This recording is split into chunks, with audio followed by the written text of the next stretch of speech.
Good morning if you are in the West Coast, and good afternoon if you are in the East Coast, and good evening if you are joining us from across the continent or former lands of the Ottoman Empire or wherever.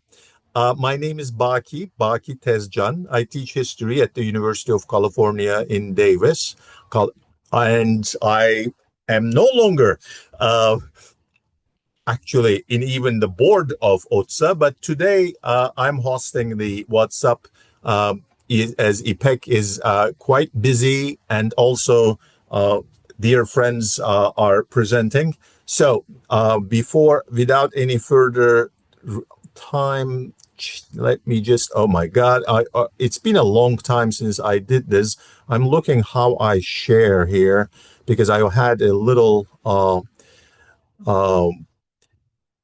there we go. Okay, give me a second. I'm going to share my screen for introducing my speakers to you. And here we go. So you are here for Empire of Officials, Christians and Jews in the Ottoman Bureaucracy. That is going to be the topic of today's presentation by Abdulhamit Kırmızı, and you will be listening to the comments provided by Cemil Aydın and Philliou. And let me just introduce them to you very briefly. Cemil Aydın teaches history at the University of North Carolina at Chapel Hill. He is the author of The Politics of Anti-Westernism in Asia, The Idea of the Muslim World, more recently. Both of his books have been translated to Turkish for those of our audience who are joining us from Turkey. And his later book actually also got a Chinese translation right here, The Idea of the Muslim World. So you can read it in Chinese as well. And my colleague, Philliou, is teaching history at University of California, Berkeley, as you all know. Her first book, Biography of an Empire, Governing Ottomans in an Age of Revolution, has been translated to Turkish and I believe Greek too, but I have the Turkish image here. A Past Against History has been translated to Turkish as well. Türkiye tarihe muhalif bir geçmiş. And more recently, she produced with Elias Kolovos, Naming Non-Muslims, a guide to reading Greek, Armenian, and Jewish male names in Ottoman sources, an extremely useful guide. She has been leading a research team, and more work from that team is going to appear soon. Now to our presenter today. Abdulhamit Kırmızı is a professor at Marmara University. Currently, he is at the University College Dublin in Dublin, Ireland.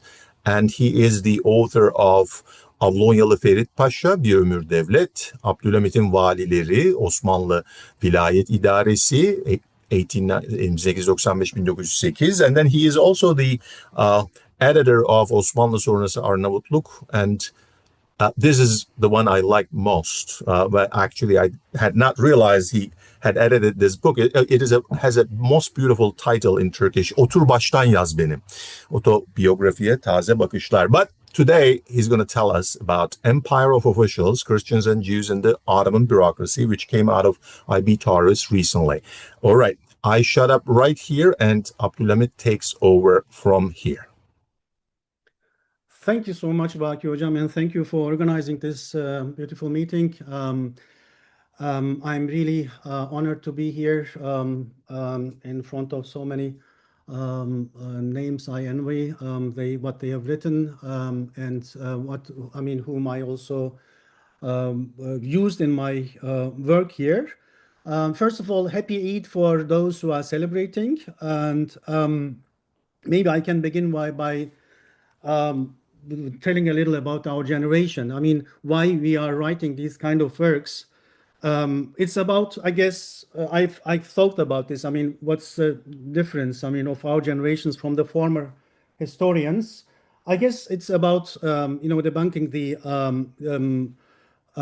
narratives, the grand narratives and discourses, especially the modernist grand narrative. And it might be, that we have been educated in a world of the post-Haydn white world, or the French deconstructionist, and so we have a problem with narratives and discourses of earlier generations of historians. And one of them is, of course, I mean, we have plenty of them in the 19th century, this kind of narratives and discourses. And one of them is the Tanzimat. I mean, how it is all the beginning of all bad, and or for one side, you know, when you know the political confrontations in Turkey, it's beginnings of all bad for one side or good for the other side under foreign pressure. So even if with this sentence, I mean, we have problems of, you know, with the modernization theory, including secularization and westernization. So this book is also this book has also a problem with this kind of narratives. I mean, especially that one with which equals Tanzimat with Ottomanism, Hamidian times with Islamism, and the Young Turks with Turkism, and also the problem with the politicization of identities after, especially after the 1980s, when identity became very central to historiography and Ottoman historiography as well. And we overemphasized, I guess, I mean, our discipline, I mean, overemphasized, you know, some kind of identities, religious identities, ethnic identities, and that covered some features of the Ottoman society and the Ottoman state. This is what I think. And there is, of course, a need for a new narrative, grand narrative, maybe. But what I try to do here, and what you all, I mean, many, I mean, whom I regard as my hojas here, I see Ben Hoja, for example. I mean, brick by brick, we can put maybe a label here, under construction, Ottoman history, 19th century, under construction. And one of the problems is, of course, the non-Muslims of the 19th century, and especially the non-Muslim officials in the 19th century. Everything we know about them was so anecdotal, impressionistic, yes, and I mean, this little information on non-Muslim officials was either used for conspiracy theories, you know, how they, I mean, brought the end of the empire kind of things, or also for tolerance or intolerance debates, cosmopolitanism, and this kind of things. Yeah, I mean, I guess our work is about challenging this kind of narratives. And because this is a prosopographical, digital prosopographical quantitative study, I have to show you some slides because of so many numbers. Maybe to begin with the facts on which we can ground our outcomes and theories. So I will share.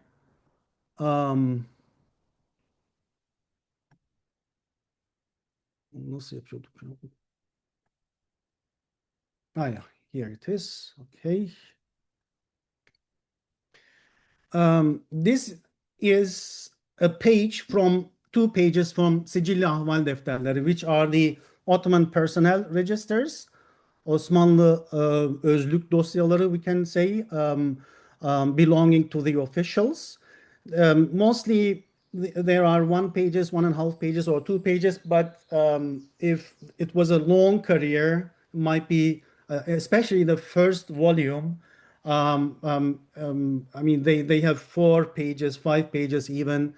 And this was actually, I mean, this part, the first part of this CVs, let's say, of the officials was built on Sicil Ahval questionnaires. As you see, there are at the right sides, there are questions to the official, and on the other side, you see the answers of the questioned official. And at the end, we have this, sorry, oops, yeah. And at the end, we have this. We have more than 200 volumes, 201 volumes. They began to be held after 1879, when Cevdet Pasha was the what was he, Minister of Justice, and he began to, or was he? I mean, whatever. In 1879, the registers begin with his entry. I mean, the first entry is Ahmet Cevdet Pasha. And I mean, until uh, like 2 decades ago, we thought that there were 92,000 officials in this defters, but later on, I mean, Findlay used in his first book these numbers. Then it came out that the inventory, the first inventory, the original inventory was filled with doubles with Mukarrar names. And then according to the archives, there are almost 53,000 officials in the Sicilya Ahval Defterleri. But according to my calculations, I'm working on this since years, there are still there are mukarrars within the defters, not just the inventories of the defters.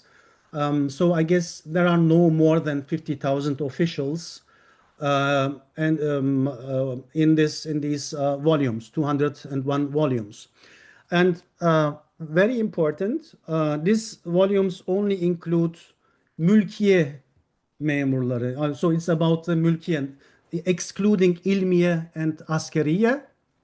And accordingly, all what we have written, I mean, Carter Findlay, Olivier Bouquet, I mean, you know, who are dealing with the Ottoman bureaucracy and the human resources of the Ottoman bureaucracy. We are, I mean,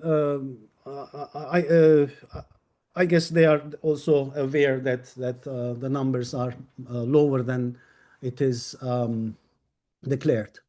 So I tried to, I mean, in a project, we tried to find all the non-Muslims within this now online inventory, let's say, or electronic inventory, which was still hard because of the names, and the religion or the denominations were not included into the description of the official. But at the end, whatever, we find that 6%, almost 3,000 non-Muslims were part of this 50,000 officials in the Sicilya Ahval Defterleri. As you see, I mean, here are the numbers, but I excluded the small communities, and at the end you see 1,000, almost 1,500 Armenians, a little more than 1,000 Greeks and Rum, I mean, and a little more than 300 Jews are what this book is about. And you see also from the numbers, the first appointments were mostly from Istanbul, and you see the others. 60% of Armenians, 50 of Greeks, 62 of Jews entered service at their birthplaces. And here you see also the time span, earliest entries and firstborns. So it's more than 100 years when you deal closer with these lives. Yeah, this is the pie. And here a little more about these non-Muslims. As you see, most of them were born in Istanbul. Armenians 40%, Rum 30, Jews 41, etc. I mean, if you are interested, we can delve into them deeper. But you see, the first appointments of Greeks is older than the Armenians or the Jews. You know what happened. I mean, especially after 1830s, with the exclusion of Greeks from the bureaucracy after the independence of Greece, we see that the Armenians, although their general population was also much smaller than the Greeks, their numbers increased in the bureaucracy. And coming to the Jews, they entered into the bureaucracy very late. As you see, the first appointment is 1848 in this registered. I mean, always have this in mind. These are only those who lived until 1879, 1880s, 1890s. Only those are registered. So that it doesn't mean that there wasn't anyone before 1848 or 1835 or 1838. This is one of my, challenges to the former literature, that there was a continuation in the bureaucracy.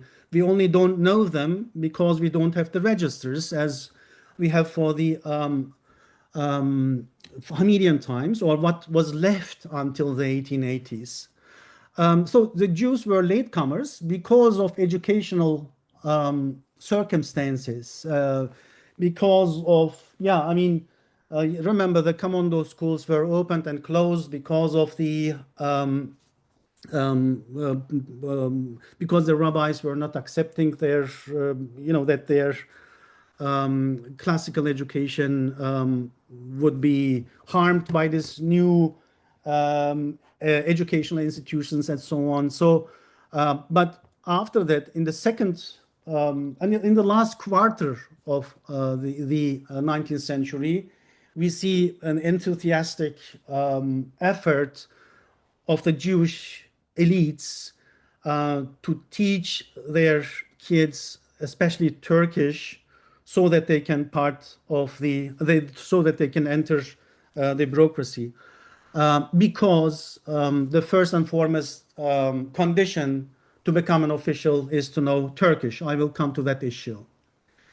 I have seen a recent article on representative bureaucracy, unfortunately, which was not on bureaucracy, which was on military bureaucracy, the gendarmerie and so on, and which was not on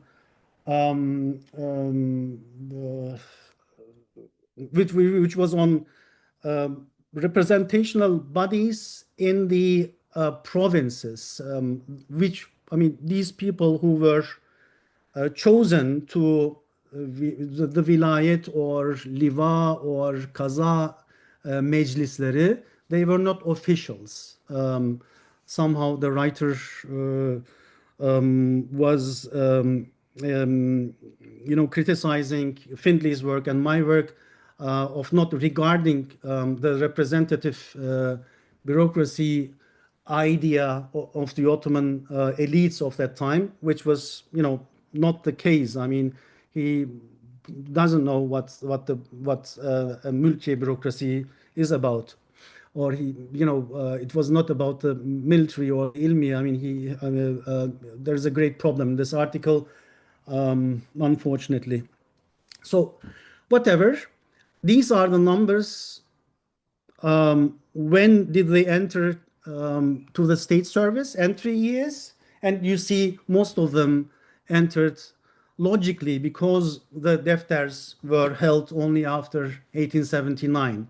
So as I told you, have this in mind, and only as you see 376 Armenians, 193 Greeks, Rum, and 28 Jews from pre-Hamidian times lived enough to become a part of the Sicilya Ahval defterleri.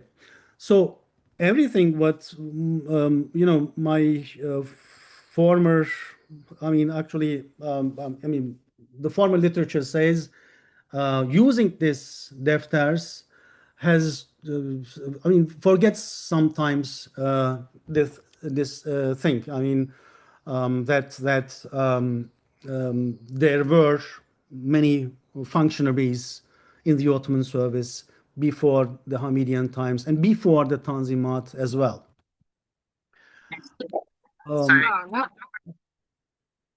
Another problem with the literature is about the institutions where the non-Muslims were appointed. everybody, I mean, not everybody, but what comes to mind is the foreign ministry, the Ministry of Foreign Affairs, the Harici Nezareti. But as you see here, it's only at the eighth place, and most of them were uh, entering the bureaucracy through the Posta Telgraf Nezareti, Maliye Nezareti, belediyes, and so on. Those in the belediye, they were municipal physicians actually, graduates of the Mektebi Tıbbiye-i Mülkiye. I dedicated also a sub-chapter to that school because of this high number. I mean, how come that municipalities have so many non-Muslims? Yeah, as you see, even the Dahiliye Nezareti has more officials than the foreign affairs. And here is the structure of the book, Empire of Officials. The first section, in the introduction, actually, I'm dealing with the bureaucratic space as a multi-confessional workplace, how they, were civil servants above anything, how they considered themselves as part of the officialdom. And I made a comparison with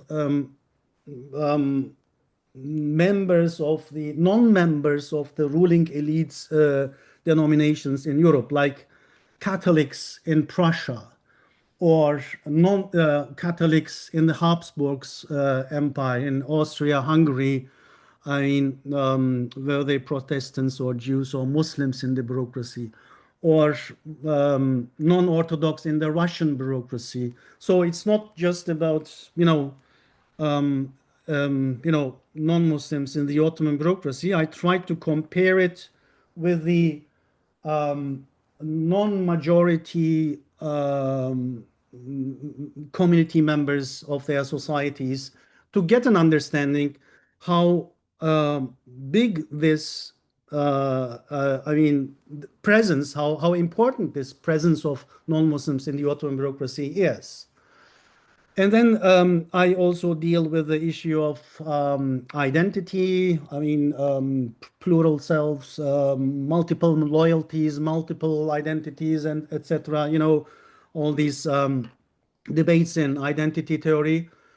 And this is what happens in the introduction. Then the first chapter is about the issue of eternality, let's say. Was employing non-Muslims a continuation of, Islamic empires, beginning with the prophets, how the prophet actually used non-Muslims in official matters, and then Omar and all the other later Umayyad and Abbasi Khalifas. And we have here an expert on this. Luke Yarborough is here. I've seen his name, and I used him enormously, and I thank him for writing that book. And in the second part, and my idea here is it was not a Tanzimat innovation. There was a continuation. We only have this idea that Tanzimat was the beginning because of the break coming with the Greek revolution, rebellion, independence war, whatever we call it.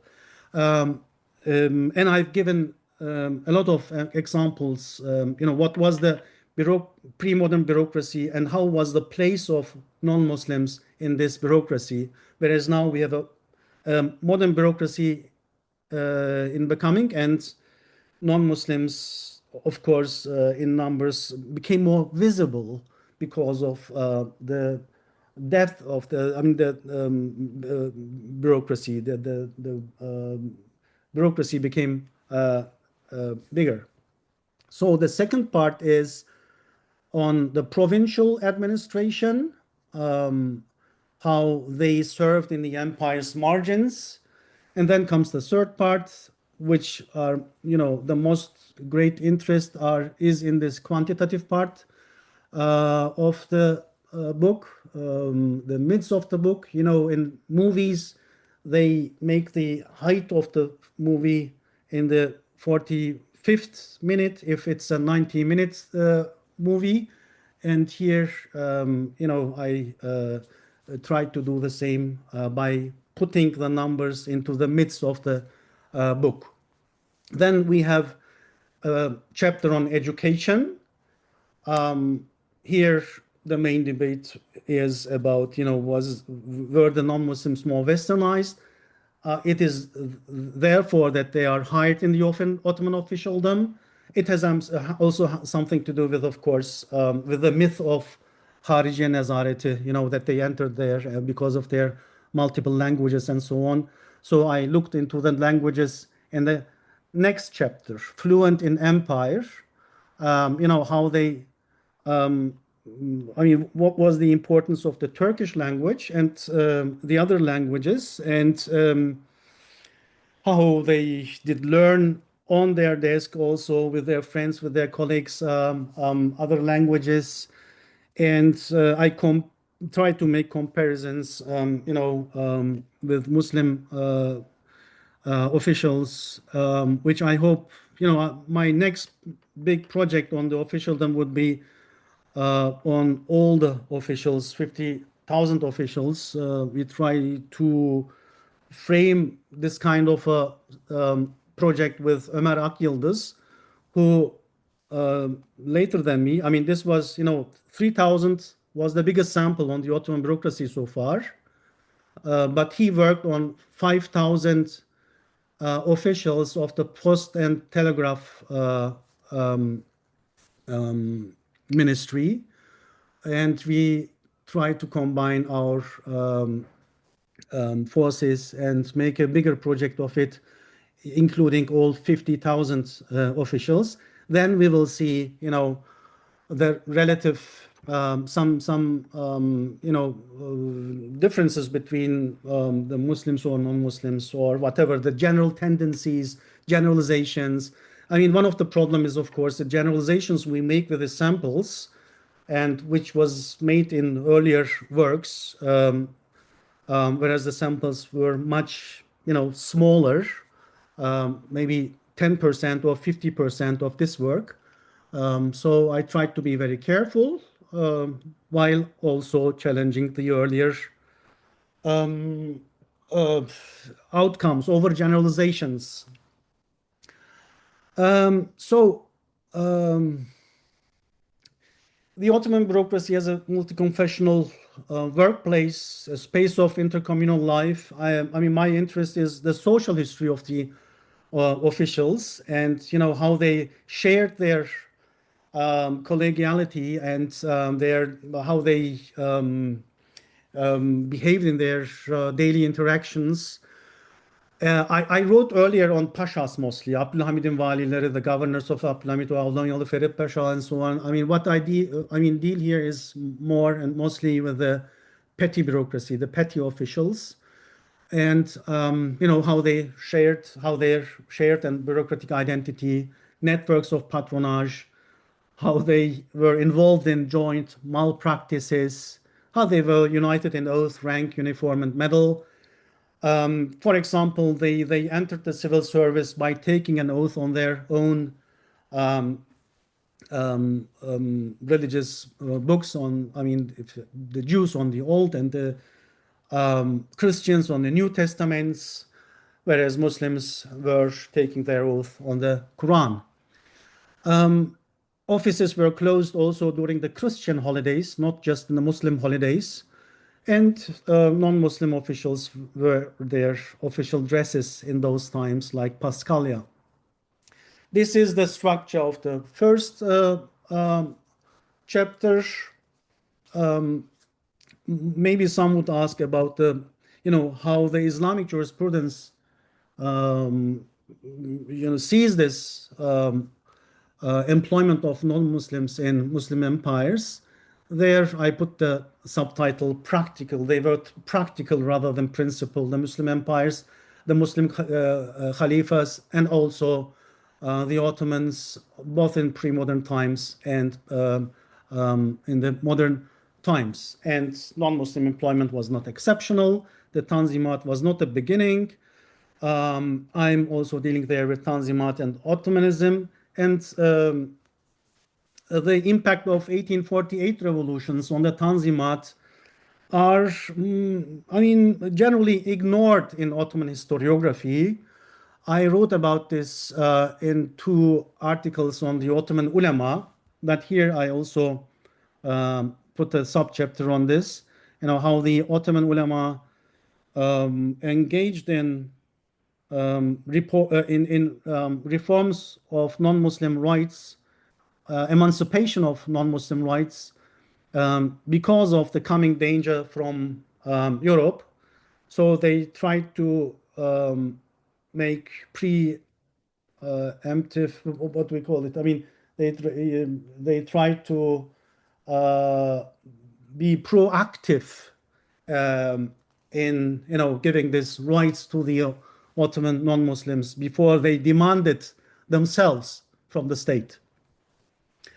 And yeah, I also 1856 is also a myth. I mean, to be debunked, because it's not the beginning of non-Muslim non-Muslims in the entering the Ottoman officialdom, which I was also writing when I was much younger in my master's thesis.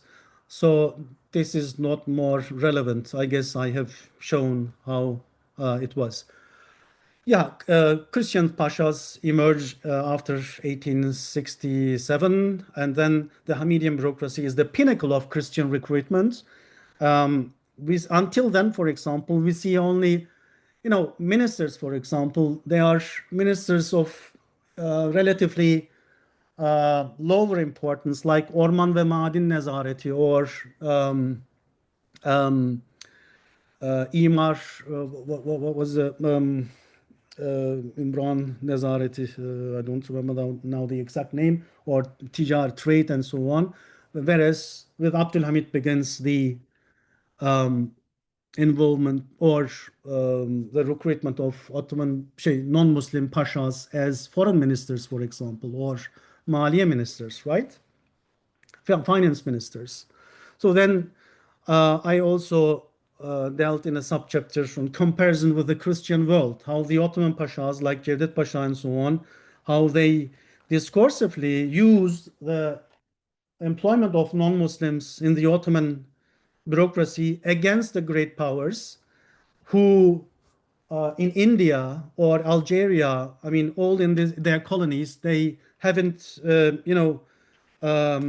recruited any Ottoman, any non-Christian MPs or governors or sub-governors and so on. So they are using this weapon against the European powers, against the great powers that you see. I mean, we have ministers, we have MPs, we have this high-level non-Muslim Ottoman elites, whereas you don't accept them into your bureaucracy. And they were aware of this, and very interesting examples on how they use these examples against them great powers. And then I tried to find, the recruitment patterns, how this policy, how the dynamics of non-Muslim employment worked. What were the dynamics? The first is, of course, the modernizing state's need for new means of influence and control. If you think as the, I try to define what I understand from a modern state, bureaucratizing, institutionalizing, professionalizing state, and how it's get involved into new matters of their subjects, of their new spaces of in the domains. The second thing is ensuring loyalty and legitimacy, of course, as was the case also in the representative councils in the provinces. Thirdly, workings of patronage networks and kinship concerns. Don't think of that only non-Muslims were hiring non-Muslims in the positions they were holding. No, these patronage networks were also mutually used. Muslims were, you know, using their power to, you know, make their non-Muslim friends enter the bureaucracy, or I don't know, Mavrayeni Pasha, for example, the physician of Abdulhamit, he tried to get an Armenian into the among the doctors in the Ottoman court, or also Muslim chemists, etc. So it was interdenominational, let's say. I mean, interconfessional, this patronage networks. A fourth pattern I could find was employing collaborators and victims. As you know, those who were working in the officialdom were loyal Ottomans. I mean, those who mostly refused to become citizens of the newly born, let's say, states in the Balkans, nation states in the Balkans. And some organizations, nationalist organizations, or you know, socialist organizations, they were killing or assassinating non-Muslim officials. You know the story of Musurus Pasha, the first or the second envoy in Athens, who was tried to be killed by an Greek nationalist and who lost his arm, and afterwards how Abdulhamit II, you know, helped his career pushed his career into much better positions like Paris and London. And or if an Armenian petty official was killed by an Armenian organization, his son was taken to the office, for example, or even if not killed, when they have to move him to some other province from Yozgat, let's say, to Kayseri, there his son was also given an office and so on. Fifth is resisting European pressures with preventive measures. Ali Pasha used in one of the documents I have shown here that the wording "Devlet-i Aliye erken davranıp." So, you know, as I told you before, they were trying to, as I told you about the Meclis-i Meşveret in 1848 revolutions, right? During that and later also, the Ottoman elites always used this way. I mean, trying to move before the great powers make them move. Devlet-i Aliye erken davranıp here, the context was the 1848 revolutions, as far as I remember, or you know, the pressures. No, it might be the pressures after the Paris Treaty, after the Crimean War, when the great powers were, you know, beginning to mumble about the non-Muslim emancipation of political rights. And the sixth pattern I could write was rising popularity of the bureaucracy. The youngsters, the ambitious youngsters, wanted to be part of the bureaucracy because, you know, being a kalem efendisi, you know, from the songs in the 19th century, Üsküdar'a giderken and so on, right? I mean, being a memur, an official, was something jixy, right? I mean, something trendy and something sexy for them. In this second chapter, as I said, it was on provincial administration. Here you see, I don't want to read them. You know, I try to deal with every possible question which could come. And at the end of this chapter, I have taken the case of Mektebi Mülkiye, you know, non-Muslims as teachers, non-Muslims as students, non-Muslims as graduates, and non-Muslims as kaymakams who graduated from the Mektebi Mülkiye with numbers. Yeah, here you see the the highest point of the book with the numbers, how identities were counted or tried to be counted, how stupid estimations were made in those times, but also in our times, um, overrated and overestimated numbers of non-Muslims in the officialdom by one side of political ideologies, and the others were trying to underrate the numbers, and there you will see some examples. So yeah, difficulties in handling the material names and identities. Christine Hoja wrote about them, and also Aisha Ozil wrote about them. How difficult it is to identify the names, especially with the Jewish names, which share the prophets' names like the Muslims. And one important facet is that the Sicilya Ahval defterleri don't mention maybe in half of the files don't mention them as non-Muslims. So many are filed as they don't say Tebai Devleti Aliye'nin Rum milletindendir. This is what you expect from a Greek's file.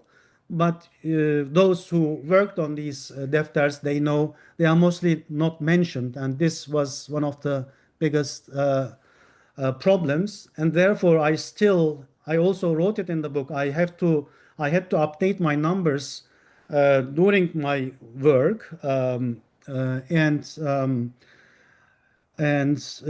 I think it might be rise. I mean, this is the minimum. The numbers may rise by an enthusiastic work of a younger student who would be interested in studying the non-Muslim officials. But we did the best we could do. Yes, municipal doctors, foreign ministry, education was, their education, that they were better educated. Was this a myth or reality? Educational European backgrounds, was this also, a myth or reality? This kind of things. I tried to show with numbers their educational backgrounds. And the last chapter is on languages, as I said. They were speaking the same language, first of all, Turkish, and then many of them were teaching Turkish to their landsmen, to their community members, so that they could also enter the bureaucracy, because Turkish was a must, as I said. And not knowing other languages, but foreign languages, but knowing Turkish was more important as a condition. And only maybe one of my younger students, and Burak Fındıklı, makes an in-depth study on the Hariciye Nezaret in the Hamidian times, human resources. And he thinks that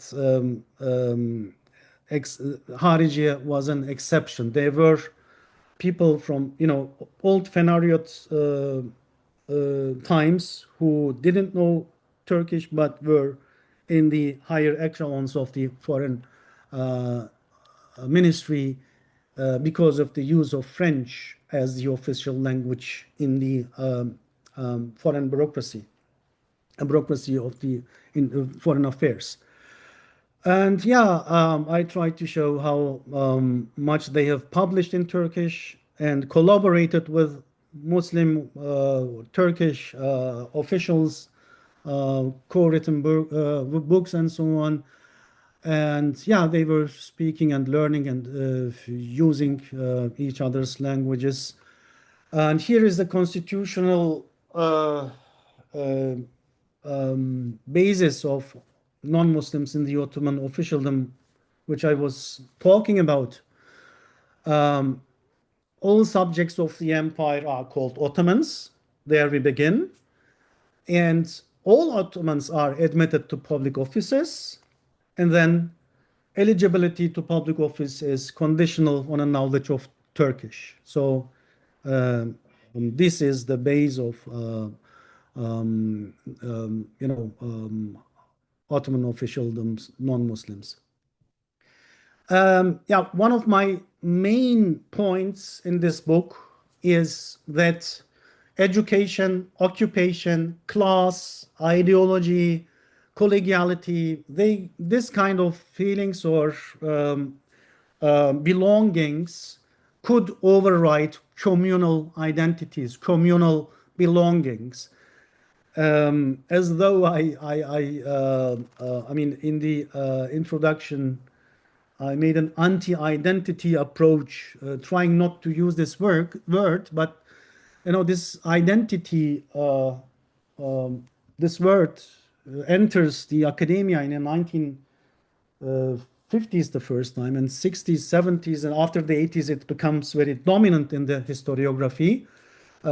It's not easy to get rid of, the concept of identity. Therefore, you will see that I have used it also.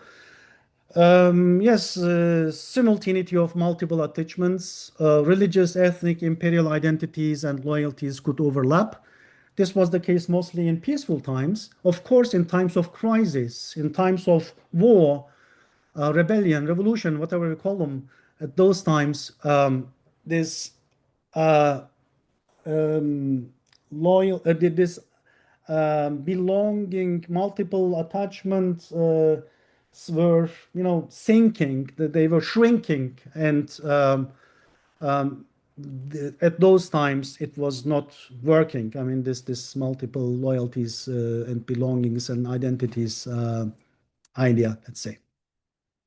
Osmanlılık was the most inclusive umbrella identity for all officials.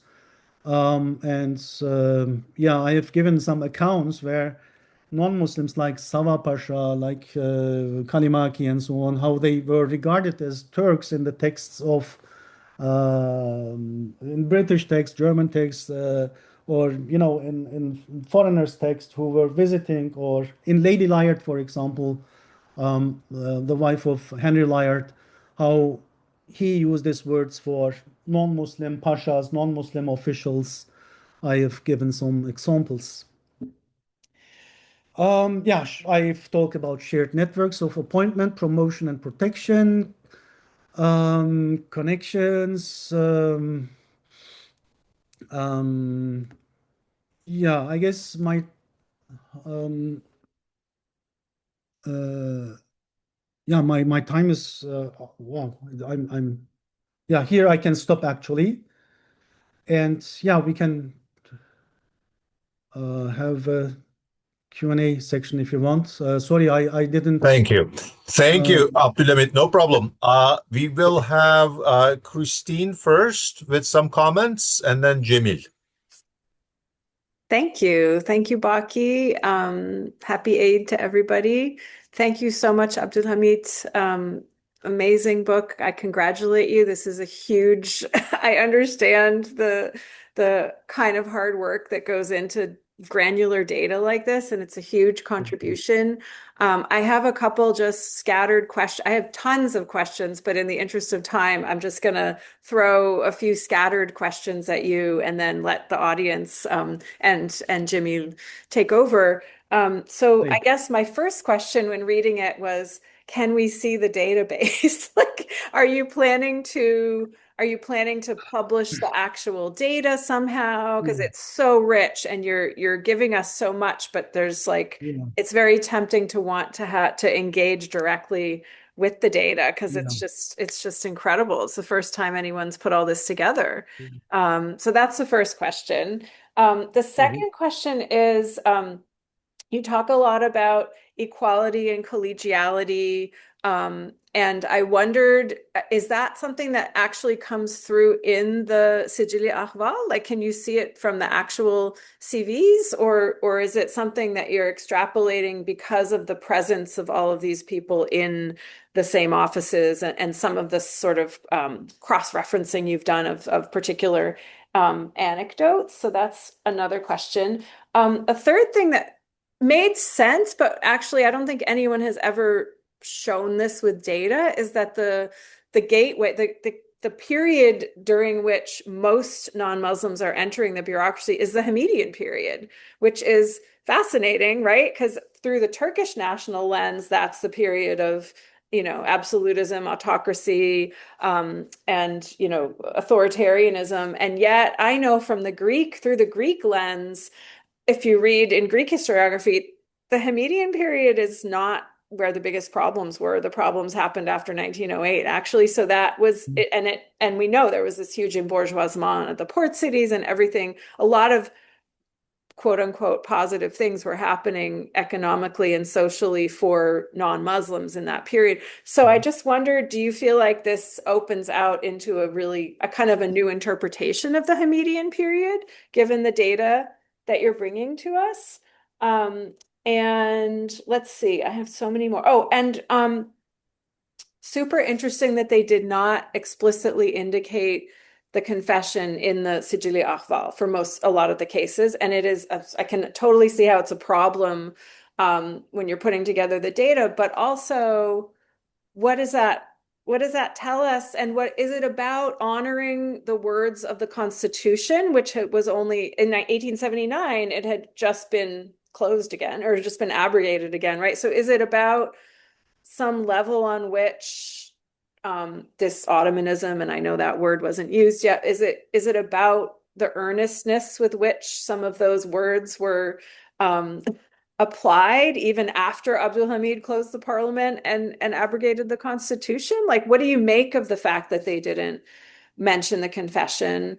And were there quotas? I know in the provincial councils and things there were quotas during the Tanzimat, but given that I think you said 6% of the civil service or of this bureaucracy turns out were non-Muslim, do you think that was the goal, or was it just happenstance and you're just, in retrospect, you're looking at the statistics, or do you think that they had an idea of what the maximum number would be? And I have so many other questions too, but I think that it was very eye-opening for me to look at this whole story through an Ottoman and a kind of a modern Turkish looking back lens, because we could have a whole other event about how it looks through a Greek lens. Anyway, I'd love to talk to you about that in the future, but I won't take up a lot of time here. So those are some questions to consider. Thank you. Thank you. Baki hocam. Should I answer now? And yeah, right. I mean, because I would forget actually. Go ahead. Afterwards. Yeah, okay. I mean, the question with the database is sad. It's a sad tale, let's say, because of the, Şehir University was closed, and the SPSS, we have to change the computers. Actually, I mean, and I moved from university to university, from Bamberg, then to Sofia, and then to Marmara, and and on the way, there happened some, of course. I mean, at first there was also a problem of cleaning up some, mess in the database. I fortunately did it before I, somehow couldn't reach anymore the earlier versions of, I have the database still, but, not in the way I have used it 5 years ago. So I will try to remake it, let's say, with Ömer Akyıldız, as I told in the next project, and because he is able to use this new AI devices much better than our generation, I guess. And he says, no worries, we will revive, we will, get this database back. Yeah, it's a little, traumatic also. The question with the collegiality thing, if this is, my findings or my ideas, or do they see themselves? I have actually given examples. You asked if there is evidence in the Sicil Ahval defterleri, I think, especially the commentaries of the amirs, of the the officials, upper, ne diyoruz amire? Supervisors. Yeah, the supervisors, teşekkürler. I mean, the supervisors are commenting on the career so far on the of the officials, and the supervisor could be a Muslim who is commenting on a non-Muslim's career, or a non-Muslim who is commenting on a Muslim's career. I mean, very fascinating. But I couldn't delve much with that comments. I mean, you can write a book on from only that part of the Sicil Ahval entries. But I used also, I mean, many small findings, like, an Armenian kaymakam, district governor, was sent to a Greek district. I don't remember the name now. And there he learned Greek. I mean, to communicate with the citizens of that kasaba, of that kaza, right? So many this kind of small things you could find in the entries here and there, but also from many other, also from the British archives and Ottoman archives. I mean, from many documents, I could trace this kind of evidence that they were seeing themselves in that way. Thirdly, was the Hamidian period, is this changing the Hamidian period's narrative? Yes. But this is also normal because it's the enlargement of the bureaucracy. I mean, the modern state making is on the move, I mean, the locomotive began to move in the Mahmudian times, and now it's running, right? So with all the new institutional enlargements, and one of the Young Turks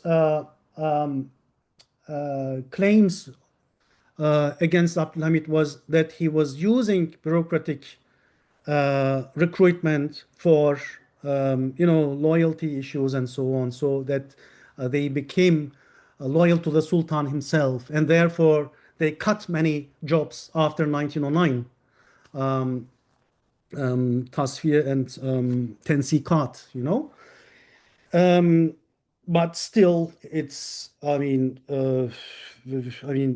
we have to change this narrative, this discourse of pan-Islamism of Abdulhamid. It covers many things.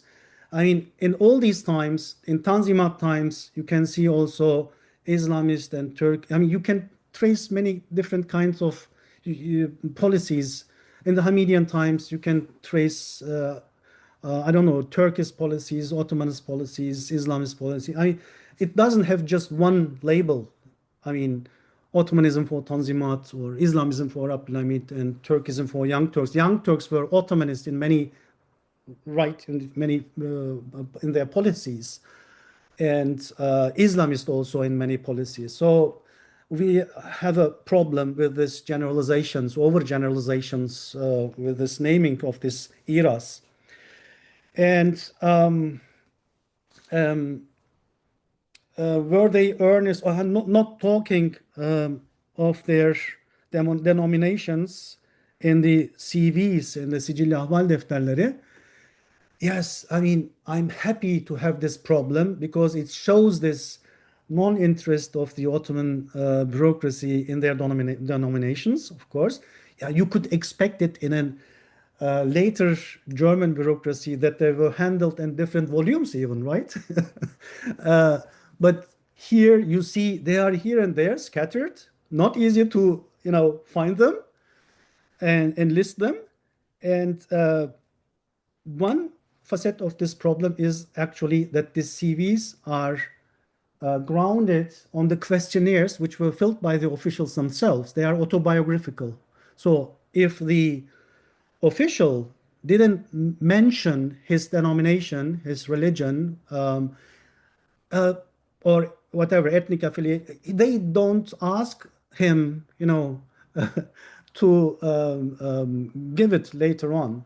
But this led to some problems. For example, if an Armenian was sent to a district where only Muslims were living and not Armenians, and if they were religiously, zealotly religious people, Muslims, then it becomes a problem. Then they see that, or uh, are also inter-confessional, when they are sent to a district which is populated with another confession totally, and they have something against them. For example, a Greek was sent to the Armenian town of where the difficulties, where the rebellions begin Van. in Eastern Van. Anatolia. Not one, but close to there. I don't remember now, but let's take it one, make it one. I mean, there then arises problems, and they see that it is not written in their CVs, so they try to change it. And the first pashas were Armenian Catholics, Davut Pasha and so on Yeah. in Jebel Lumnan, right, in Lebanon, and also the ministers were Armenian Catholics. And this has also, this was also, I guess, something they thought about. I mean, someone who doesn't belong to a denomination. Oh, sorry. Um, Mhm. Sorry. I haven't. Really sorry. Yes.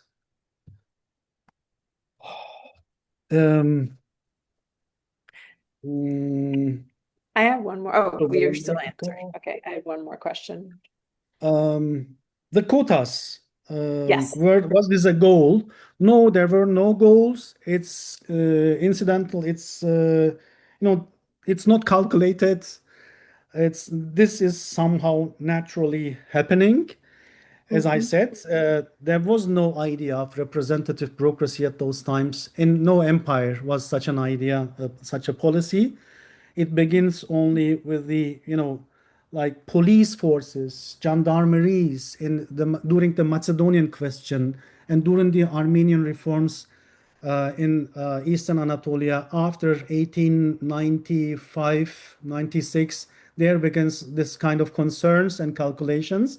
But as I said, this is not the Mulkiye bureaucracy. This is the military bureaucracy. And but the chosen in the provincial councils, this is of course calculated. I mean, the calculation. Yes. I mean, two Muslims, two non-Muslims. Yeah, I mean, how Yep. they were made better than me, and yeah, I guess that's it. Christine, Two was more it good? two more. Yeah. Yeah, that was great. Two more small questions. Did the was the public debt administration included here, and was it part of the maliye, or is it not part of this Sicily Ahval? And I noticed the places of origin of the room that you mentioned were Istanbul, Balkans, Konya, Ankara, and Arab provinces. So did Ankara Mhm. include all the Karamanlı? Like, because I would expect there to be a lot of, Niğde, Kayseri, Mhm. those kinds of places, or is that not true? I couldn't differentiate the Karamanli community members because no, neither in their languages, I mean, not in the denominations, or I mean, Right. you can't trace them. I couldn't find any. Maybe they are Oh. included. Uh, Hmm. I couldn't say any word on this because it's never mentioned.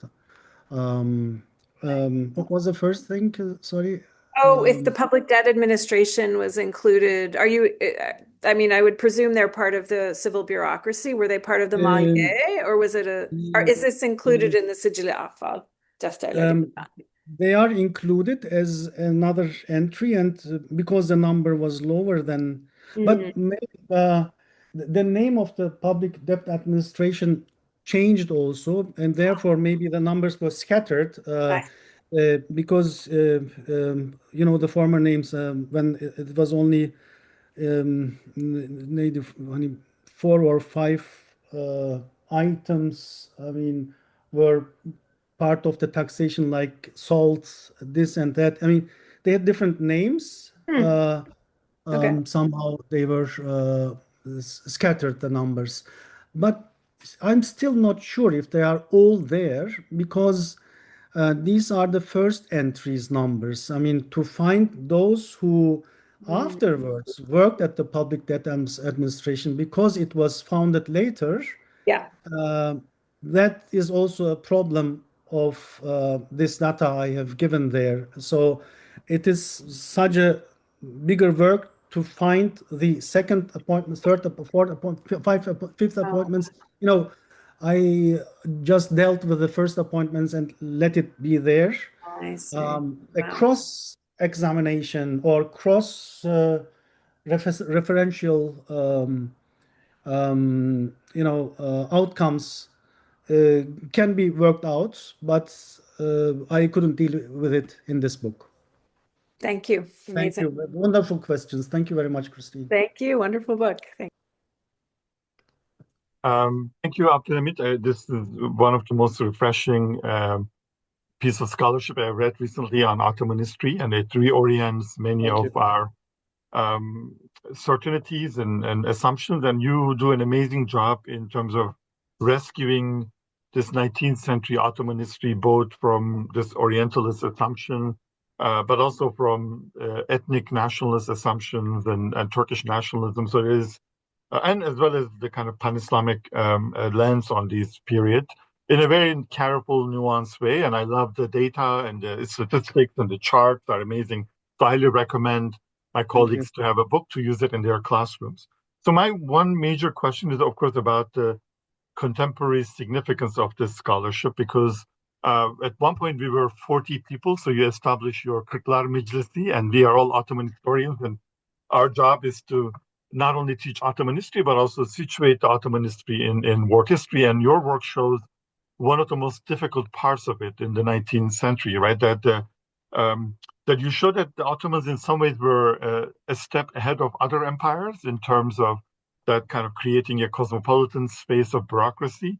And I'm not saying that, and you're very careful to show that this should not be a topic of nostalgia. This is not a tolerance of the Turkic Muslim Empire. It's much more complicated, and it's also a lost period. In some ways, we are talking about the lost future of this 19th century Ottomanism.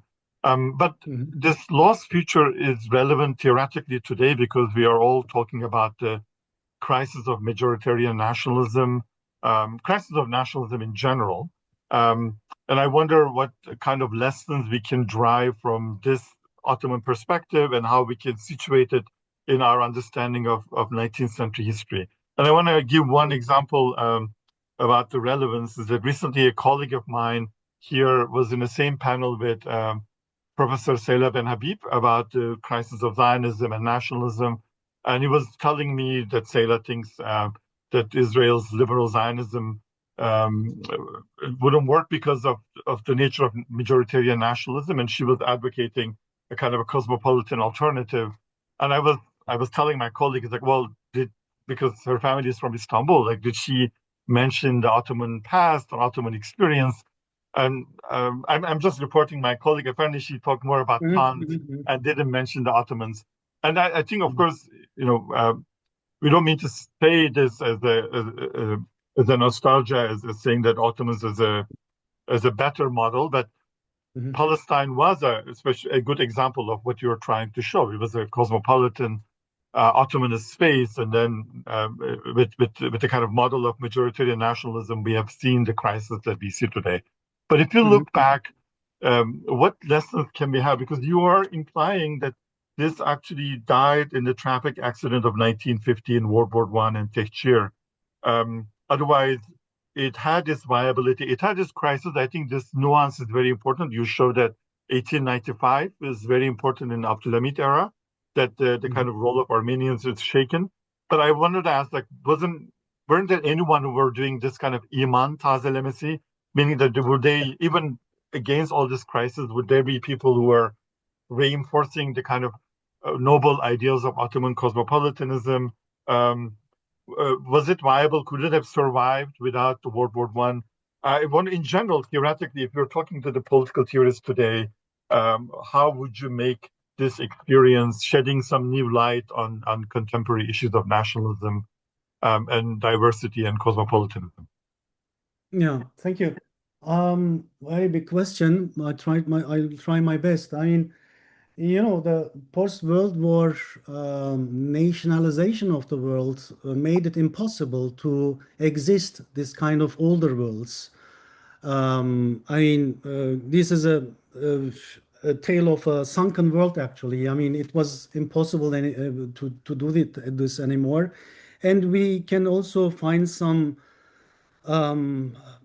beginning points in the last years of the 19th century. For example, there were some old-minded bureaucrats who were trying to make it work longer, like Ahmet Cevdet Pasha. Shortly before he died, Abdulhamit forgot to um, uh, appoint a non-Muslim minister in the cabinet, and Cevdet Pasha told him, this is a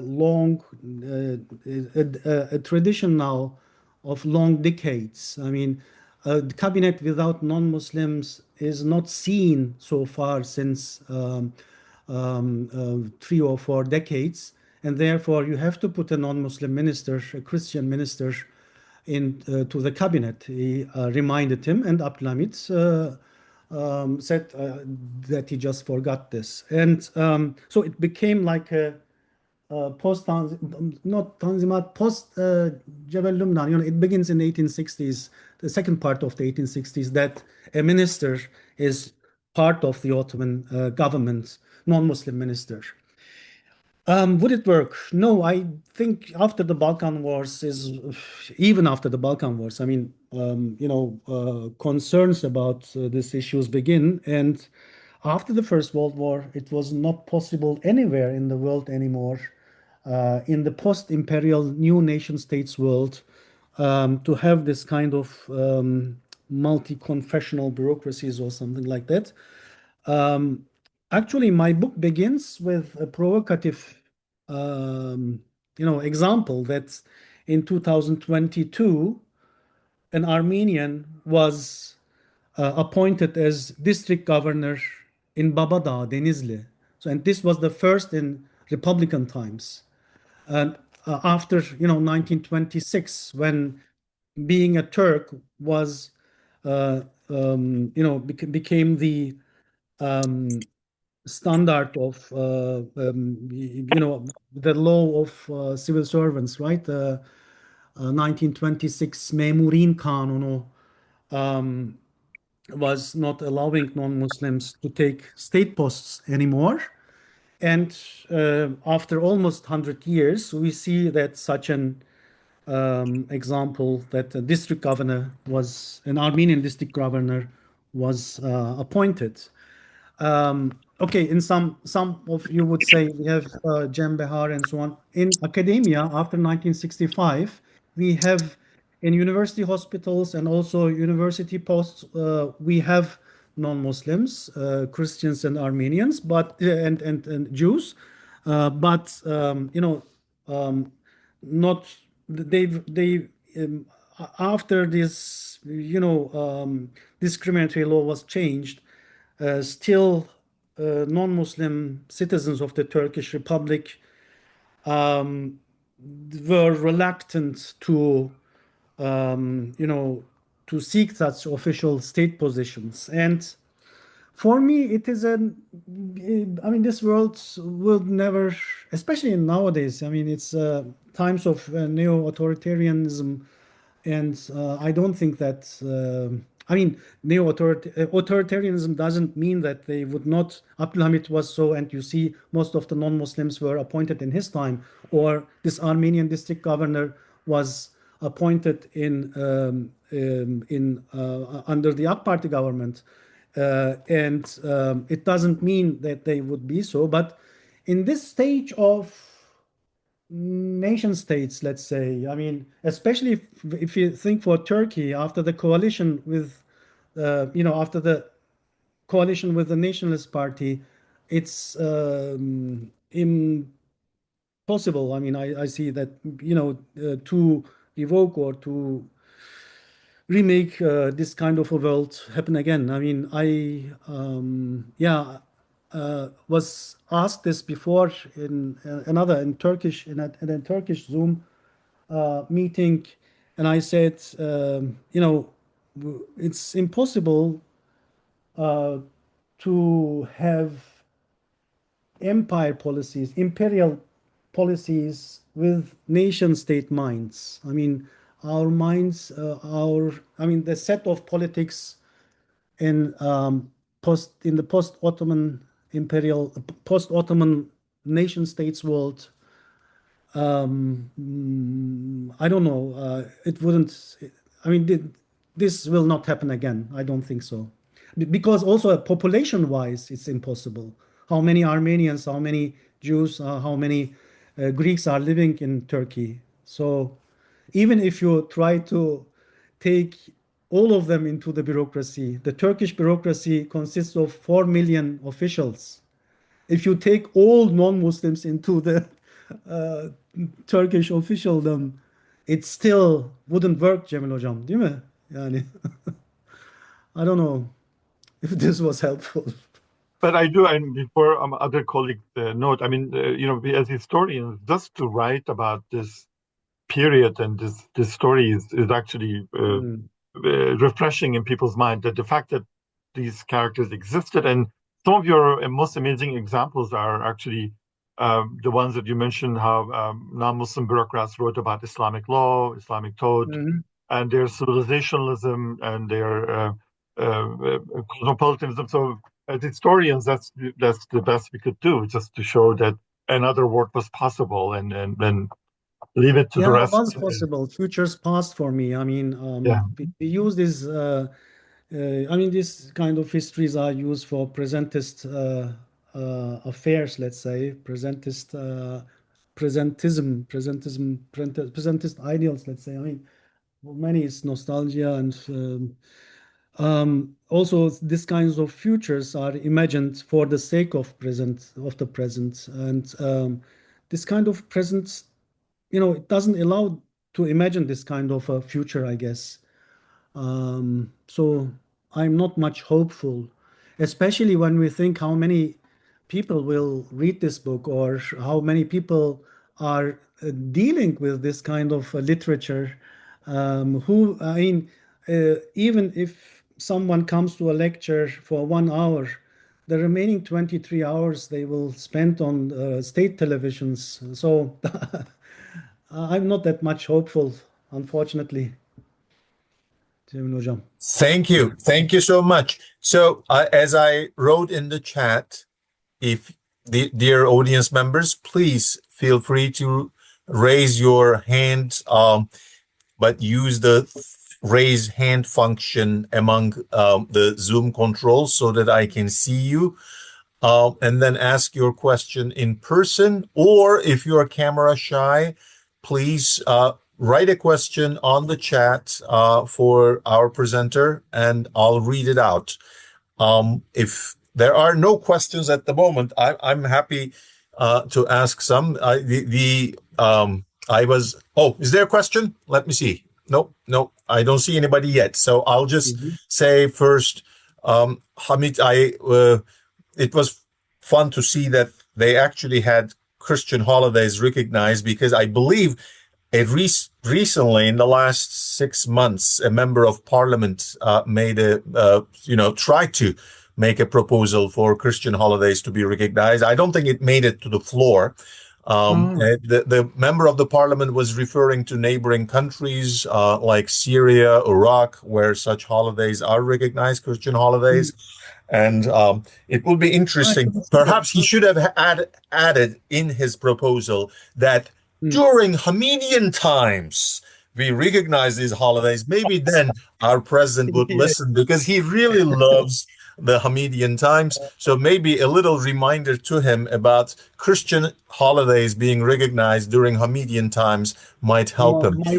My vote is your Baki hocam. Go into politics, become RMP.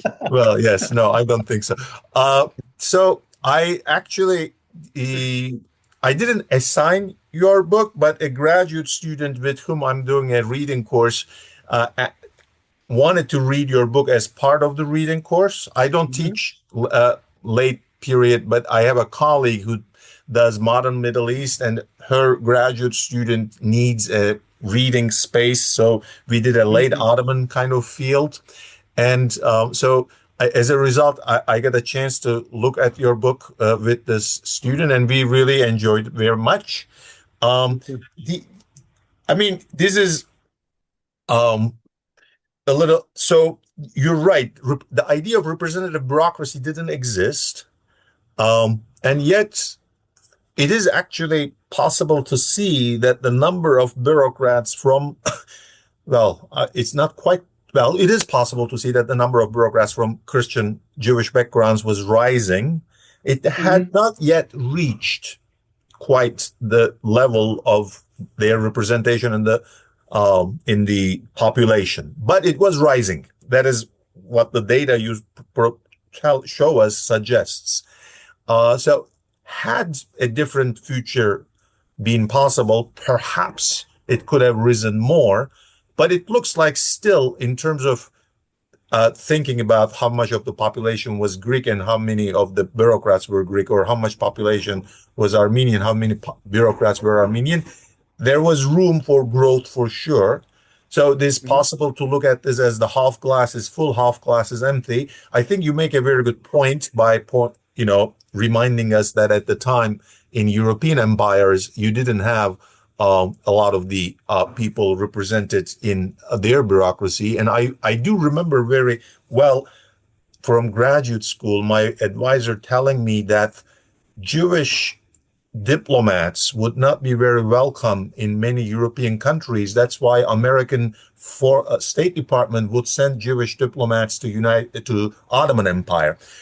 So I guess there were some room in America for non-WASP people, but I imagine if you were to look at how many Black Africans were represented in American bureaucracy, you wouldn't find a whole lot of number two. So I see that this is sort of the Ottomans seem to be doing what they can, although it is not quite exactly where it should be.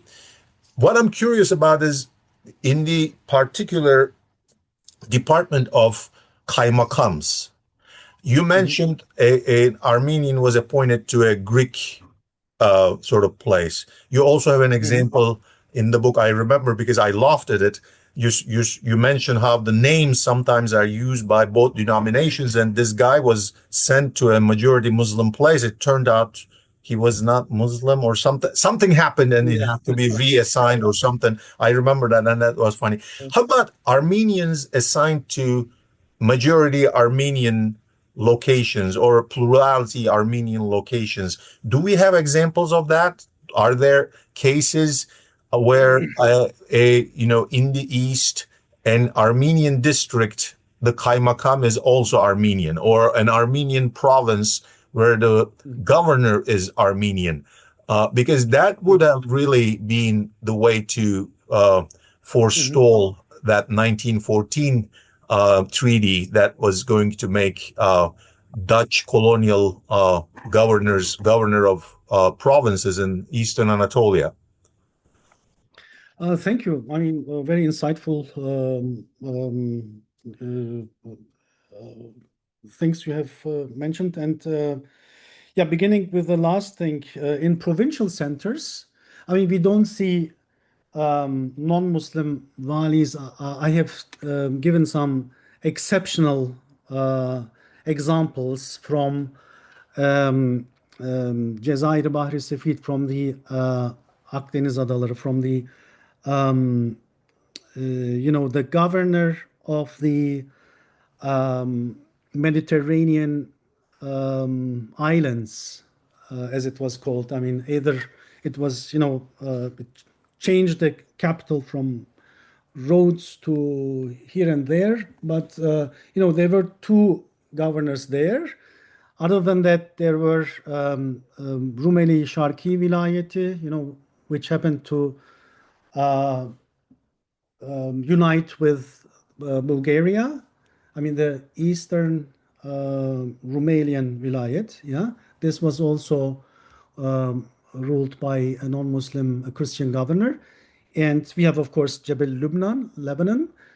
And there are some islands, Samos, and some other islands which had their their Greek governors, and also some towns. But yeah, in peaceful provincial towns, they appointed Armenians to this kind of places.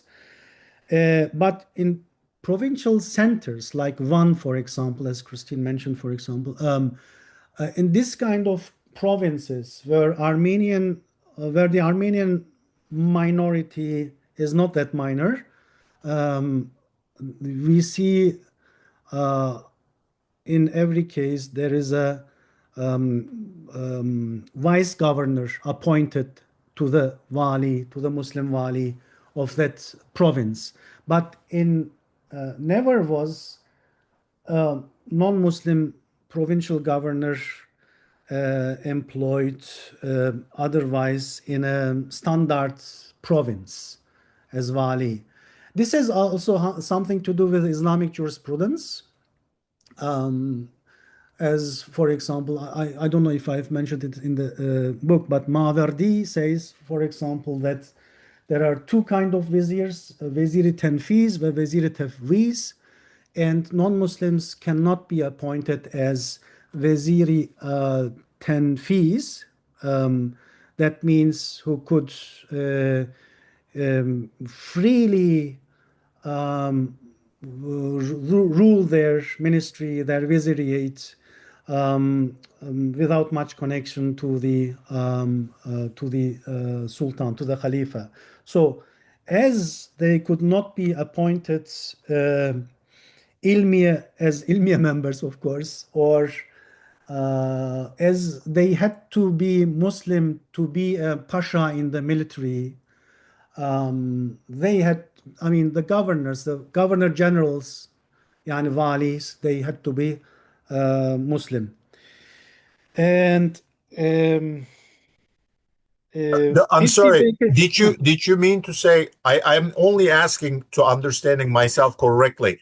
In order to become a vilayet governor, you have to have a military rank? Is that what you're saying? No. The governor general means I mean, it's a governor of it's like a bigger governor of all the districts. The general is not a military suffix there. Governor general means wali. It's used in the British archival documentation, especially. So let's say it governor, because the Ottoman system of governance. In the Ottoman system of governance, the main unit is liva, sancak, and we use governor for the one who is governing the sancak, the liva, and vilayet is the higher unit, which is ruled by the wali. So you can't say governor again when someone who rules the sancak is a governor. So governor general is used for him in English for wali, and for the Kaza district governor, or if we make a speculation, what Cemil just said, and you have said that it was going to rise. I mean, after 1895, Armenian officials would not rise anymore. The number of Armenian officials would stop. This is my speculation. But Jewish officials would rise. They were latecomers. They didn't have any affiliation with a great power, or they didn't have a nation state. So Abdulhamit liked them very much, and they also liked Abdulhamit very much. In 1900, the Hahambaşı came to the Sultan and asked him to make Turkish the main language of the Jewish community, to declare Turkish the main language of the Jewish community because of the French influence with the new schools, with the Alliance Israelite schools. The religious, elites had concerns with this French connection, and therefore they wanted their communities to have better Turkish skills, which meant that they wanted them to enter the bureaucracy as well. So my speculation would be that Jewish officials and Greek officials would also rise, because those who remained in the Ottoman, and the War of Independence, Greek independence, was a history now in the Hamidian times. That would not be a problem for those who chose to stay in the Ottoman realms and not go to the new nation states. So they would also rise, but as I said, Armenians would not. And as the empire became more Arab populated after the Balkan Wars, we could also speculate that non-Muslim Arabs would also their number would also probably increase in the Ottoman bureaucracy. But as I said, these are speculations, and the world after 1914, 1915, sunk, and it wouldn't rise again, I think. I see it impossible. Thank you. Yeah. Thank you very much. I have one. Oh, please. Did you want to say something? We have comedies, of course, like Osmanlı Cumhuriyeti, Right. The comedian who made if we had the Ottoman Sultan, like the British Empire and then the Republic, maybe such concerns with the emancipation of,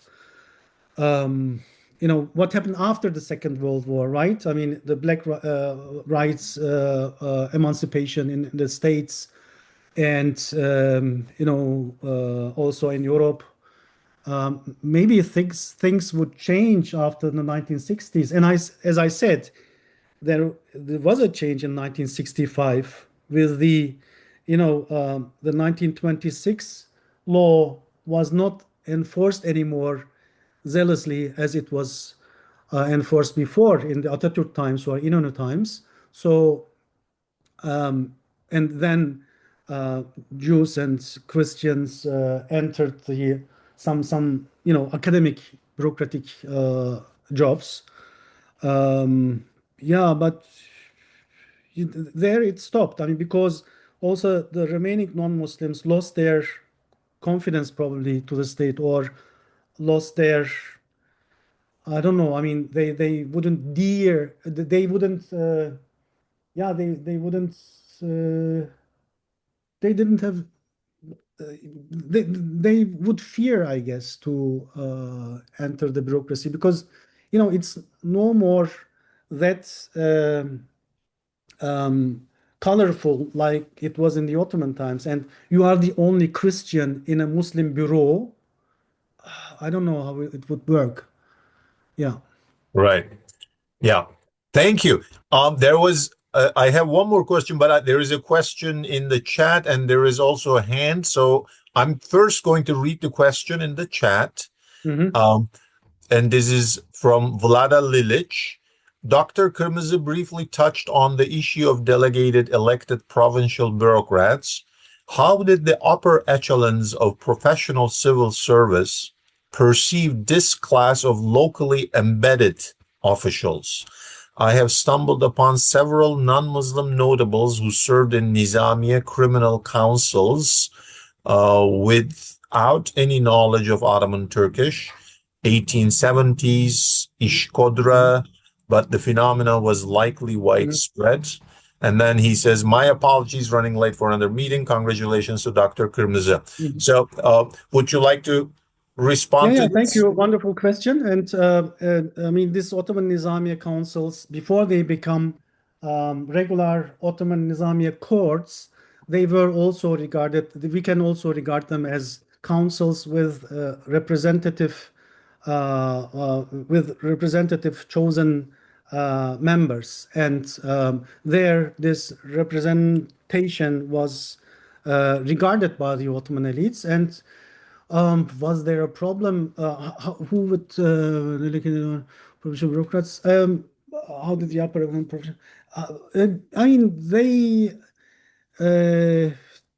would they have a problem with them? It depends on the locality. It depends on the council.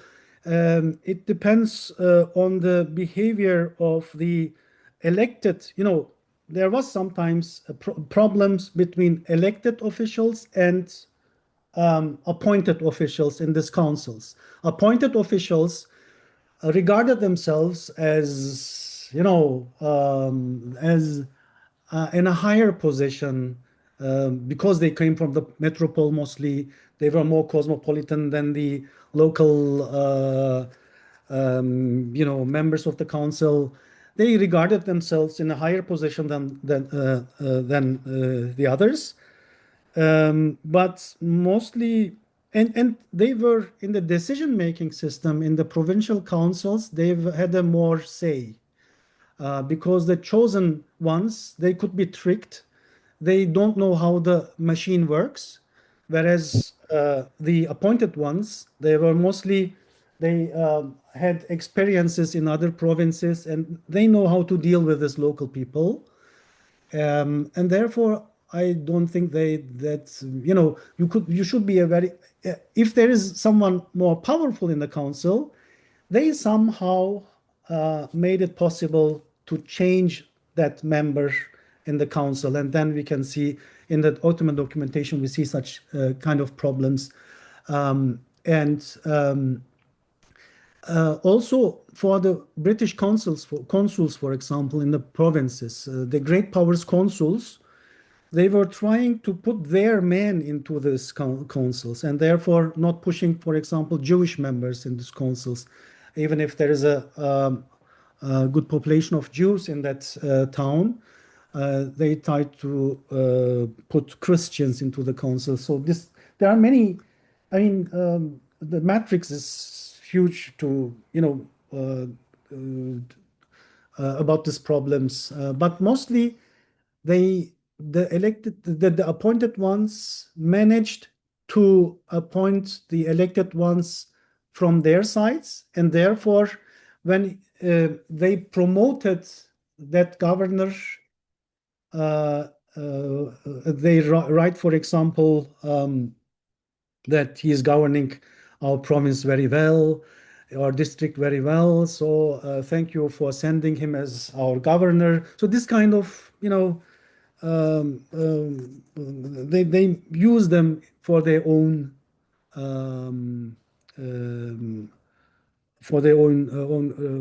regards or ideals. Yeah, I don't know. This is what comes to my mind now. I hope. Thank you. Thank you very much. There was a hand from among the audience, Mustafa İlter. Yes, please. Go ahead, Mustafa. Thank you very much, Baki Hocam. Abdulhamit Hocam, this is a really rich and insightful talk. Thank you very much. And I have two questions.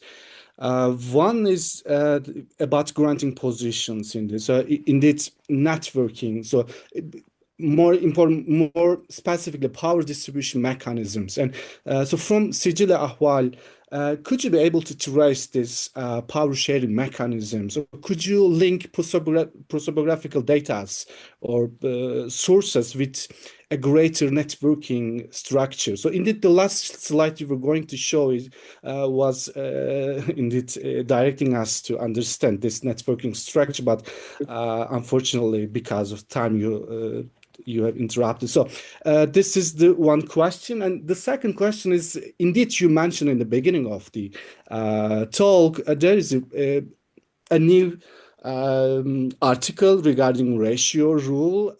So in the Empire, and the article is criticizing you and and another prominent historians like Carter Finley. And so, what do you think about this ratio rule? It was about so it was just easy to understand that ratio. So is according to that millet. So this is that ratio. So what do you think, and what do you? So I really wonder your comments on this. Thank you very much. I mean, thank you, Mustafa. As I said, it is a total unfortunate situation that in this kind of an issue in such a journal, this kind of an article could be published. I mean, I don't know who they chose for as referees, but they don't have any idea of what the civil bureaucracy is, what our works, Findlay's, Bouquet's, and mine are on. I mean, what the Sicilya Ahval Defterler are on, and why we claim that there was no representative bureaucracy, because it is on the civil bureaucracy. All his examples were from, as I said, from the military bureaucracy and from the elected members in the provinces, which were, according to quotas, a representative council. They were not. I mean, those members were not regarded as officials, as part of the civil officialdom. They were elected like I don't know. I mean, MPs in the parliament or any elected kind of bureaucracy. I mean, they have a very limited, years to as councilmen, like 2 years, and they had to be elected again and so on. I mean, whereas in the civil bureaucracy, this is not the case. I mean, you are appointed, you have appointments. So this is a very basic, difference between these two kinds of bureaucracies and the military bureaucracy. And I really still, astounded that this could be published. Ondan önce Mustafa ne demiştin? What was the first part of the question? So I was asking the question about networking. So could you be able to find the structure with some networking structure? I couldn't. I mean, the quantitative work is not able to give us such a networking map. I could only deliver qualitative examples, like from, as I said, from the courtsmen of Abdulhamit or Namık Kemal and so on, which you can trace from also from Ottoman documentation, but also from their memoirs, from their private correspondence. And private correspondence is much more helpful. For example, Namık Kemal'in mektupları was published decades ago. This kind of documentation is much more helpful rather than, in the Sicilya Ahval Defterleri, it's not easy to link them and make a map out of it. Thank you, Musa. But Thank you this very was not the answer you would expect, but that's. Thank you very much. Thank you very much. Thank you.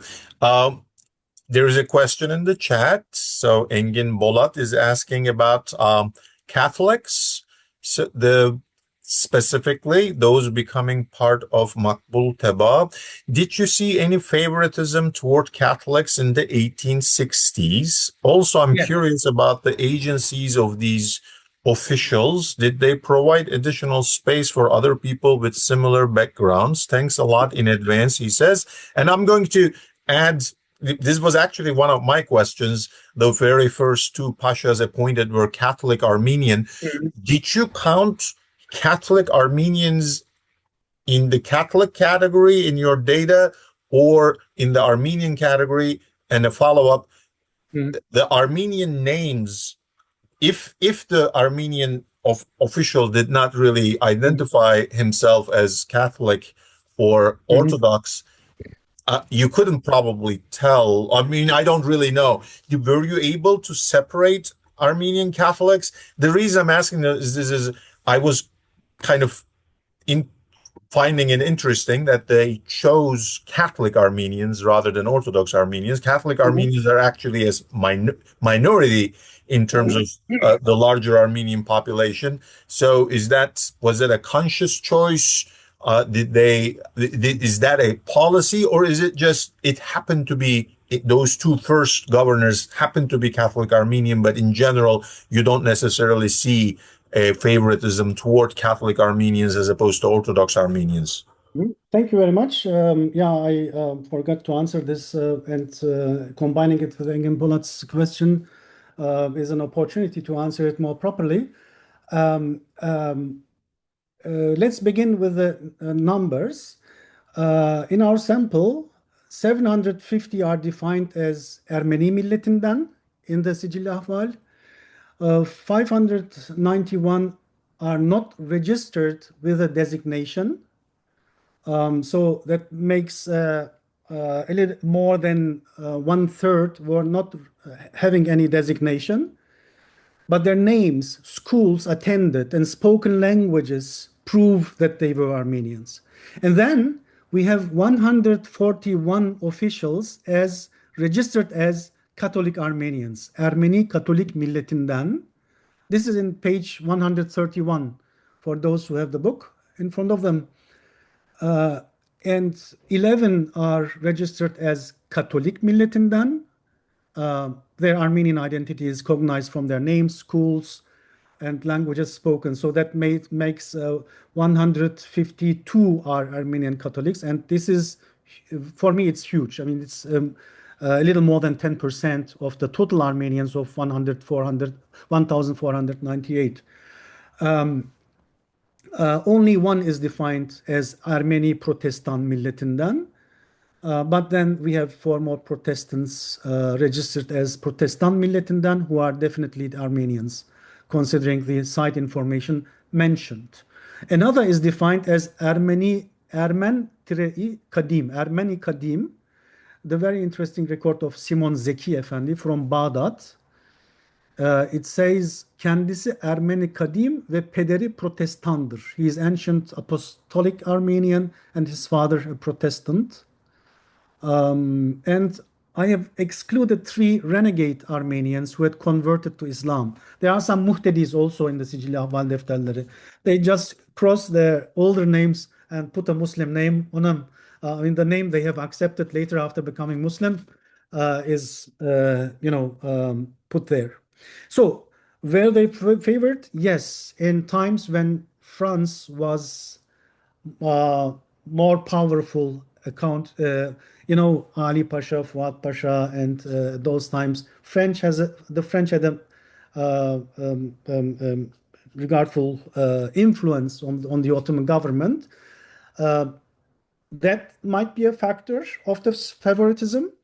The second factor is, of course, that most of the Armenian population is Orthodox, and the Ottoman elites were probably at the beginning careful in appointing Armenians who belong to the majority of the denominations in the Ottoman realms of the Armenians. The Armenians in the Ottoman realms.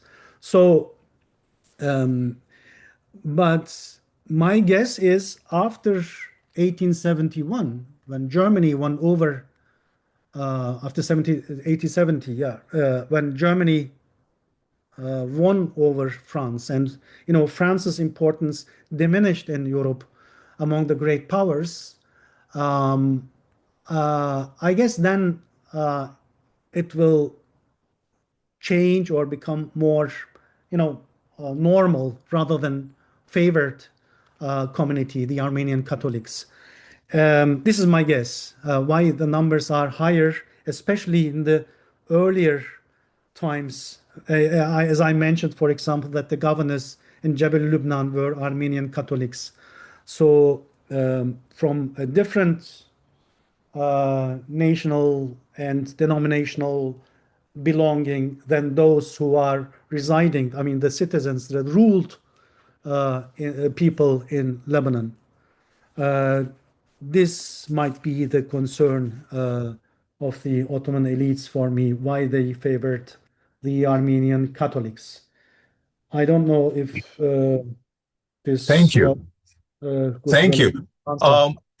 Since there are no more chat or hand questions, I'm going to ask a couple of more questions. One is completely out of curiosity to understand the bureaucratic mechanism of what kind of documents are kept by the Ottoman administration at this point. You said if a person doesn't really identify themselves as belonging to a particular community, then there is no information on it on this page. Is there any? I'm curious. In modern Turkey, citizens have these kütük.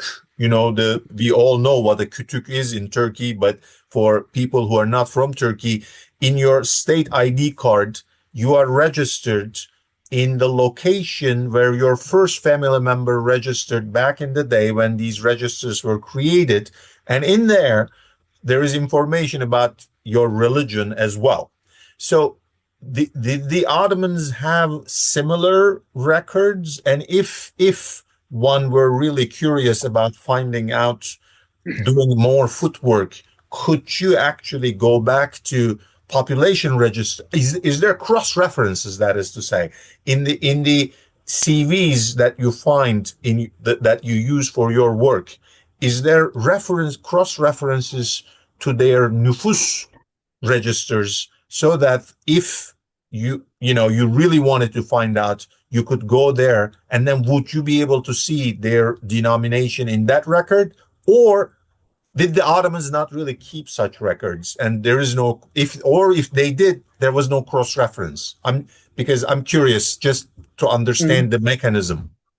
Mm-hmm. I mean, they were, in the 1880s, there began a new modern nüfus tahriri, but it took like more than 10 years. I can't find the exact numbers, but the final results were published in 1897, very late. The first Ottoman General Statistical Yearbook. But there we see that the state could not count its population entirely, and the figures for many provinces were only estimations. I mean, the Ottoman bureaucracy didn't have manpower to count them everywhere, Okay. and they were going to the milletbaşı there and asking how many I don't know, Armenian Catholics, or whichever they go, which rahib they go, they ask them how many folks have I you get it. registered? Basically, Oh, they didn't have that kind of efficiency at the time. Only modern no. Turkish state has that kind of to the point state ID, e-devlet, and everything like that. Okay. Yeah. There is a question before we run into 2 hours, when I should probably close this. There's a question from the audience in chat. So this is from Ilya Baskarev. Thank you very much for extremely interesting presentation. If possible, I have 2 brief questions. First, on the level of provincial bureaucracy, were there any regional hotspots where non-Muslim bureaucrats were more numerous compared to other regions? I'm thinking about province of Beirut, for example. And second, did you include Orthodox Arabs in the rooms, or this category was used just for ethnic Greeks? Thank you in advance. So, I actually tried to define what I mean by Greek. I found that place, I guess. For the sake of simplicity, I will use Greeks for all sorts of room. I have used all, where was it? No, it's not here. Sorry. Yeah, I mean, yeah, the Ottomans they didn't make a distinction between Greeks as an ethnic group and Orthodox Christians as a religious community. So Rum was referring to both of them, and the designation of Rum in this personnel registers not only refers to proper Greeks, what we understand now as today, but also to the Bulgarians, Albanians, Serbs, Vlachs belonging to the Greek Orthodox Church before their national emancipations from the ecumenical patriarch. And I excluded the scarce records openly by defining post-Rum designations. So, but they were yeah, I mean, still there were very interesting cases. But like, I excluded, for example, one Greek who was mentioned Tebai Yunaniye'den. So they were also in the bureaucracy somehow citizens of modern Greece. Uh, One in this case, or Bulgar milletinden also, which is very rare to find because this is the post-Russian war times, and so this 1,036 civil servants who were registered as Rum, 311, so one third of them neither defined by religion or ethnicity, but I concluded it from their names, father names, and descriptions, and schools attended or languages spoken, that they are Rum. 644 are loosely defined as Rum milletinden. 43 are specifically defined as Rum Ortodoks milletinden. 4 as Orthodox milletinden. I included 38 Rum Catholic milletinden, not to be confused with the Roman Catholics, the members of the Rum Catholic Church who practice not Latin but the Rum Byzantine tradition of the Eastern Church. So, I mean, it's complicated, to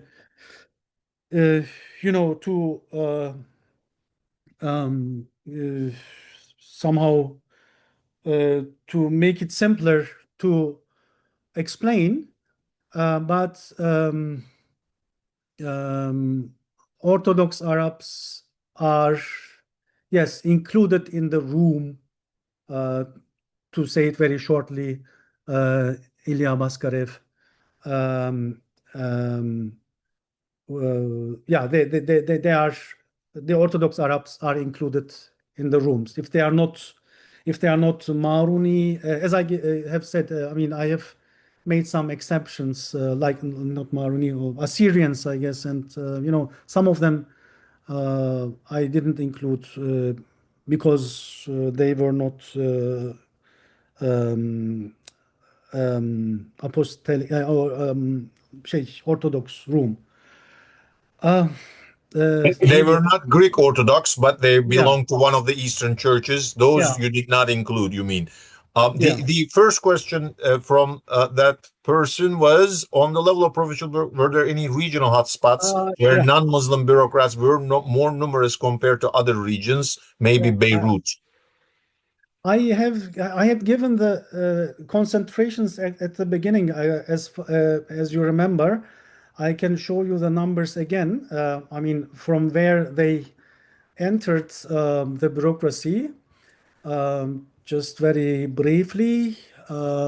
Yes, here I guess. First appointments: Edirne, Bursa, Konya, Aydın. So you see, there was also, yeah, here.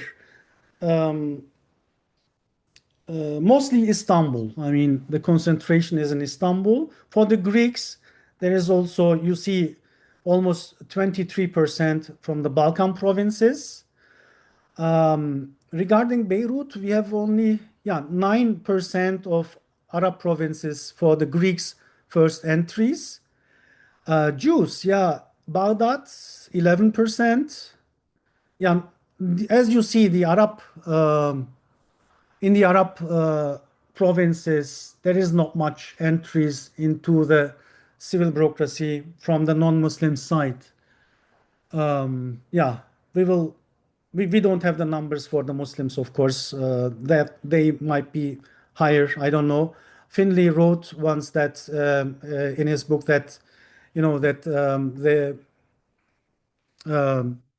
numbers of the smaller communities were rising in the Hamidian times because they didn't have any backing of great powers or nation states. So, and there was a problematic calculation. His sample consists of Harici Nezareti, 366 officials. And he says, for example, that the number of Arabs increased 50%. But when you look into the numbers, it increased from 2 officials to 3 officials. So, statistics doesn't work in this way. So we can't make generalizations until we have a proper study of the Muslim officials as well. Yeah. But for the non-Muslims, this was the case. I hope it helps. Thank you. I would imagine that it would be very difficult to identify Arabic speakers or Arab Ottomans just right from those CVs. But I mean, if it were possible, my guess would be their representation might be even lower if one were to compare the number of their representation in the officialdom with their representation in the population. But I imagine it would be very difficult to actually study that. I think the same, in the same way, right? Yeah. Anyway, thank you so much. We are now more than 2 hours from our start point, so I have to end it here. I really want to thank our commentators, and of course, most thanks go to our presenter Abdulhamit Kırmızı. Thank you so much, and hopefully your book will be read and discussed more. Have a wonderful day, and if those of you who are doing Eid, I hope you'll enjoy the rest of the Eid today and tomorrow. Okay, bye-bye. Thank you. Thank you. Bye. Bye-bye. Bye.